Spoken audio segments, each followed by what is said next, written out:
그러면 이제 다시 지리과학 문답을 시작하겠는데요. 지리과학 뭐 궁금하신 점 있으시면 해주시기 바랍니다. 누구 있으신가요? 교수님, 냉전도 겪어왔고 또 이제 저희가 베를린 장벽이 무너지는 것도 봤는데요. 막스의 어떤 예언과 다르게 또 이 자본이 명서임에 불구하고도 계속 자본주의가 존속되는 이유가 뭔지 되게 궁금합니다. 그러니까 여러 번의 대공황을 겪었는데도 또 은하나 IMF를 겪었는데도 어떤 자본주의가 흔들리지 않고 계속 공고화되는 어떤 그 과정이 되게 궁금한데, 그럼 자본론에 허점이 있는 건 아닌가 저는 생각하는데 어떻게 생각하시는지 알고 싶습니다. 네, 아주 좋은 질문인 것 같은데요. 그게 이제 많은 사람들이 사실은, 그래서, 자본론 틀렸다, 막스주의 틀렸다, 이렇게들 얘기를 하고 그러는데, 사실은 자본론이 틀린, 점들이 있는 거죠. 틀린 점들이 있고, 그 다음에 이제 칼막스라는 사람이 19세기에 이제 살던 사람이고, 그 시대의 상황 속에서 이제 나름대로 이렇게 세상을 곁들여보고 이렇게 해서 상당한 그 명절을 쓰고 했는데, 문제는 이제 그 후에 이제 세계 자본주의의 현실적인 변화, 그 다음에 이제 한국도 마찬가지고, 그런 것들이 이제 막스가 핵심적으로 예상을 했던 자본주의 붕괴, 그리고 사회주의, 공산주의 사회의 혁명적인 전환, 이런 것들이 이제, 이루어지지 않았다, 이제, 얘기할 수 있습니다. 뭐, 여러 가지 얘기를 하셨는데, 제가 보기에는 이제 가장 중요한, 점 하나는 뭐냐면, 막스는 현대 자본주의 경제가 이제 국가가 최소한으로 개입을 하고, 진짜 자유시장 경제 질서를 지키는 것으로 이렇게 봤어요. 근데 이제 우리가 알다시피 현실적으로 존재해온 자본주의 사회에서는 경제공황 때라든지 우리나라에서 IMF 이런 금융위기라든지 이럴 때 보면은 항상 이제 국가가 나서서 그런 경제공황 문제를 이제 여러 가지 정책을 해결하고 이랬다는 거죠. 그래서 이제 다른 여러 가지 이제 요인들도 물론 많이 있죠. 그 중에 이제 큰 거 하나가 막스가 예상했던 것 이상으로 이제 그 서비스 부문이 이제 굉장히 확대되고, 그쪽에서 이제 많은 이제 시장이 형성이 되고 고용 창출이 되고, 그렇게 함으로써 이제 자본이 축적의 위기와 한계를 서비스 영역을 통해서 극복했다. 그리고 이제 나아가서는 우리 이제 선진국들이 많이 보였습니다만은 해외 시장, 세계 시장으로 이제 나아가서 시장을 만들고 또 이제 물건을 팔고 직접 투자하기도 하고 교역을 하고 이런 식으로 해서는 시장을 이제 확대했다는 거죠. 그러니까는 국경을 넘어갈 수 있는 것, 이것을 이제 칼막스도 뭐 예상을 했지만, 이 정도로 이제 무궁무진한 시장이 계속 될 거는 예상을 못했죠. 그 외에도 뭐 여러 가지 있습니다만, 일단은 이제 그런 요인들이 이제 막스가 전혀 예상할 수 없었던, 그리고 이제 19세기 상태는 사실 말하자면 자본주의가 막 지금 이제 형성돼가지고 막 작동하는 시기거든요. 그래서 그나마 그 정도로 이렇게 상당한 이해를 예측했다는 건 아주 높게 평가할 만한 것 같습니다. 그리고 아까 말씀하셨지만은 냉전 시대 이후 보통 이제 그 전에는 이제 양대 이데올로기 대립을 축으로 해서 양대 진영이 동서 진영이 이제 냉전을 펴고 그렇기 때문에 이제 경제적인 교류 이런 것도 안 하고 이렇게 하다가 소련농구가 무너지면서 이제 세계가 거의 이제 하나의 자본주의 세계권 뭐 다 그렇진 않습니다만 그렇게 이제 가면서 자본주의를 견제할 수 있는 이 세력이 이제 많이 줄어들었다. 그래서 그 후에 이제 사실 이제 국경과 이제 관세를 홈는 이런 세계화라고 하는 것이 급속도로 이제 진행되기 시작했다. 그래서 고삐 풀린 자본주의 이런 식의 표현들도 나오고 이렇게 하게 됐죠.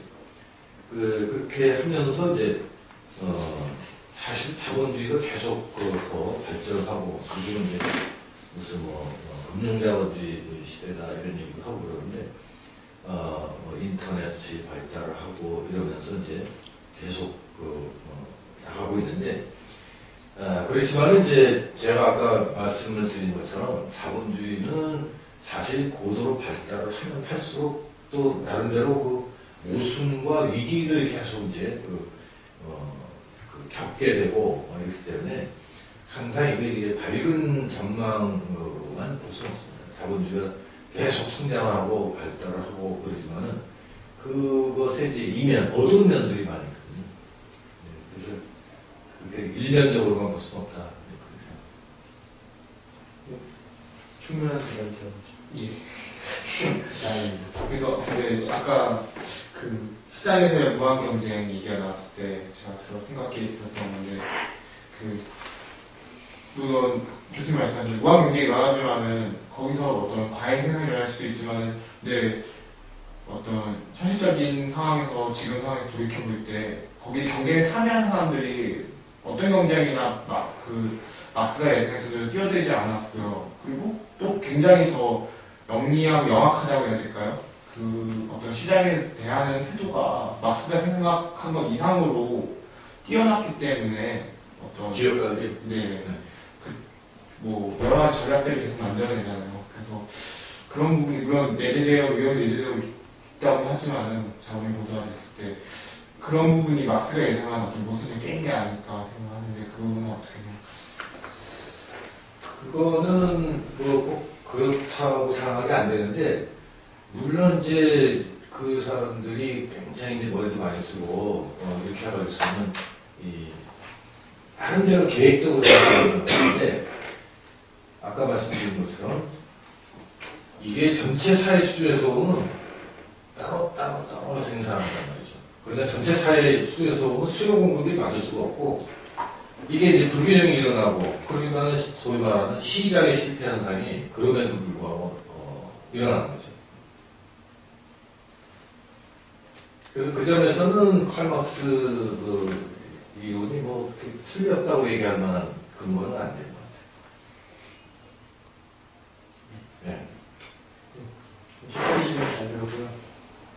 그 다음 질문을 하게 될 텐데 당연히 누가 하게 될지 뻔하겠죠. 나와 옆에 앉아 계신 모비아 씨 같은 텐데 해주시죠. 아까 조금 전에도 좀 나왔던 이야기인데요. 냉전의 종식 이후에 베를린 장벽이 무너지고 이때 후야마의 엑사이즈 말이나 이러한 좀 말처럼 오히려 자본주의를 홀딩해줄 수 있는 역집의 기능을 해줄 수 있는 것이 많이 사라져서 자본이 많아지지 않는 게 아닌가 하는 생각. 그 부분에 대해서는 또 어떻게 생각하세요? 예, 자본주의에 대한 이제 이 견제 내지는 자본주의를 이제 극복을 하고 이러는 이 힘은 그 점에서 보면은 자본주의 바깥에도 있을 수 있고 자본주의 안에도 있을 수 있다는 거예요. 그 점을 이제 우리가 봐야 되는데 지금 이제 머리긴 분이 말씀하신 거는 뭐죠? 사회주의권이 이제 견제를 하고 사실은 이제 사회주의권, 공산주의권에서는 이 혁명을 프롤레타리아 혁명을 수출하는 것이 해외로 다른 나라로 소위 자유진영 나라들의 혁명을 부추기고 자유주의 진영이 사회주의 나라로 이제 뒤집어지고 이런 걸 사실은 바라고 또 그런 일을 해야 된다는 것을 당연한 사명으로 생각을 했어요. 철저하게 공산주의자라면. 근데 이제 어쨌든 무너졌고, 그 심은 이제 아주 지구 곳곳에 몇 군데 남아있을 정도밖에 안 되는데, 더 중요한 건 뭐냐? 자본주의 내부에 있는 자본주의에 대한 안티 세력들. 대표적인 게 누굽니까? 칼 막스 이런 얘기하면. 대표적인 건 누구예요? 임금 노동자들, 임금 노동자. 노동자들이 결집을 해서 자본가여 불러와라 이러면서 이제 막 데모하고 이러고 하다가 막 두들겨 맞고 국가가 개입해서 이런 식으로 하면서는 계속 그런 것이 반복이 되다가 경제 위기가 크게 이제 발생해서 그냥 사회가 완전히 그 위기의 도가니에 빠지면은 그러면은 그때는 이제 더 큰 그 저항 세력들이 이제 들고 일어나서 체제가 무너진다. 이렇게 이제 보고 합니다. 근데 이제 돌이켜보면은, 우리가 이제 자본주의 원조라고 할 수 있는 유럽에서는 그런 일들이 별로 안 일어났어요. 일어나는 족족 일어나려고 하면 실패하고. 한국에서도 이제 그런, 기운들이 특히 이제 그 20세기 초반에 일제시대 때, 그 다음에 해방, 후, 이 무렵까지도 이제 상당한 세력을 형성을 하고 그랬는데, 근데 이제 이것이 분단이 되면서, 대부분 이제 말살이 됐다시피 이렇게 돼가지고, 그게 이제, 20세기 후반에 와서 우리나라에서 이제 1987년, 7, 8, 9월 노동자 대투쟁. 그때를 이제 계기로 해서는 이제, 제대로 된 이제 노동자 운동이 이제 시작이 됐는데, 그 후에 이제 우리나라에는 이제 민주노총이라는 둘이 이렇게 결집이 됐는데, 우리가 이제 민주노총이 칼막스 이론에 의하면, 민주노총이 그냥 데모하는 정도가 아니라, 저도 빨간색을 입고 왔습니다만, 오늘 이제 자본에 대해서 같이 얘기하는 날이기 때문에 제가 특별히 일부러, 입고 왔습니다. 근데, 빨갱이 아니죠? 그거는 당연히 아니죠. 근데 이제, 가깝게서. 근데 빨갱이도 여러 가지 뜻이 있어요. 네, 그래서 그거는 이제 나중 기회에 말씀을 드리고, 옛날에 이제 해방 직후에 보면은 그런 유행어들이 막 유행을 했었어요. 수박같이 속은 빨갛고 겉은 파란. 그래서 안민식처럼 이렇게 겉은 파란데 속은 빨간 사람. 그 다음에 요즘 이제 학생운동 그룹도 이제 도마도라는 명칭을 하는데 바깥도 빨갛고 속도 빨간 도마도 이런 등등의 것을 이제 이 까신난에 이렇게 막 쓰고 그러는 것이 1946년, 7년 이 무렵에도 이미 그랬습니다. 근데 저에 대해서는 이제 그 정도로만 말씀드리고 여러분들이 추측을 무슨 얘기하다 노동자 대투쟁까지. 네. 근데 이제 우리가 이제 이 칼 막스의 자본론을 하나 이제 각본이라고 이렇게 본다면 그 각본을 이제 한국 사회에 딱 맞춰서 보면은 각본에서 이제 혁명의 주역이 돼야 되는데 진짜 혁명의 주역이 돼야 될 민주노총이 좀 어떤 상태예요? 아니잖아요. 그건 이제 제가 얘기가 길어졌습니다만 자본론에 의하면 노동자들은 스스로 그런 혁명적인 의식을 갖게 되고 깨어나고 이렇게 돼서 자본가에 물러가라, 자본주의에 물러가라 이러면서 이제 나서는 그래서 이제 그것이 필연적으로 성공으로 이어질 것이다 이렇게 이제 봤다는 거죠. 그 점에서는 이제 자본론이 안 맞는 그것이 왜 안 맞는 여러 가지 또 있겠죠. 예. 저희 시간이 몇 분 남았죠? 저희 전반부 남은 시간이. 네. 2분 남았다고 하는데 하나씩 추가 질문. 교수님, 전 두 가지 사회 형상에 대해서 좀 관련돼서 이게 하나는 월가에서 지금 일어나고 있는 어떤 있는 어떤 에 대한 반발심을 생긴 월가 시위가 있겠고요. 두 번째로는 요 최근에 어제였죠. 스티브 잡스가 이제 하늘로 돌아갔는데 아이클라우드 만들고 돌아갔는데 어떤 자본가가 이렇게 숭배받는 어떤 분위기 이런 걸 보시면서 막스가 이걸 봤으면 뭐 어떻게 생각했을까 궁금한데 교수님 입장에서 오늘 자본론 들어가시면서 이것들을 어떻게 생각하실지 좀 의견을 듣고 싶습니다. 네. 자본가가 숭배를 받는다고요? 네. 자본가가 숭배를 받는다. 근데 이제 그 굉장히 여러 가지 생각이 떠오르는데, 일단은 이제 우리나라하고 그 미국 얘기를 하시지만 미국하고를 이렇게 비교를 해보면 미국이라는 나라에서는 자본가가 되고 또 경제적으로 돈 많이 벌고 성공하고 출세하고 그러면 그 열심히 일해서 성공했다고 해서 존경하는 그런 이제 그 풍조가 이미 20세기 초, 19세기 말 20세기 초부터 형성이 돼 왔습니다. 뭐 아시겠죠? 소스타인 베블렌이라는 사람이 그 유한계급 레저 클래스라는 책을 썼는데 거기서 이제 그런 얘기를 해요. 그래서는 미국에서는 과시적으로 돈 많이 번 사람들이 아주 럭셔리하게 뭐 하고 이러는 것을 일반 사람들이 보면 굉장히 부럽고 존경하고 이렇게 보는 그런 것이 생겼습니다. 그래서 이제 내가 열심히 일했다 하는 것을 과시하기 위해서 사치를 부리고 이러는 것이 이제 미국에서는 굉장히 정당합니다. 우리나라에서는 TV 광고에서 뭐 열심히 일했으니까 떠나라 그래서 카드 들고 이제 가는 이런 광고 보셨죠? 근데 우리는 근래 와서는 이제 소위 말해서 이제 돈을 숭상하고 뭐 돈 많이 버는 것을 뭐 인사말로 돈 많이 버셨으니까 인사말도 이렇게 하고 광고에도 많이 나오지만 그만큼 이제 돈을 숭배하는 자본가를 숭배하는 이런 풍조가 굉장히 많이 들어오고 있습니다. 근데 이것을 이제 세계화, 아까 얘기 나온 대로, 고삐 뚫린 자본주의 세계화.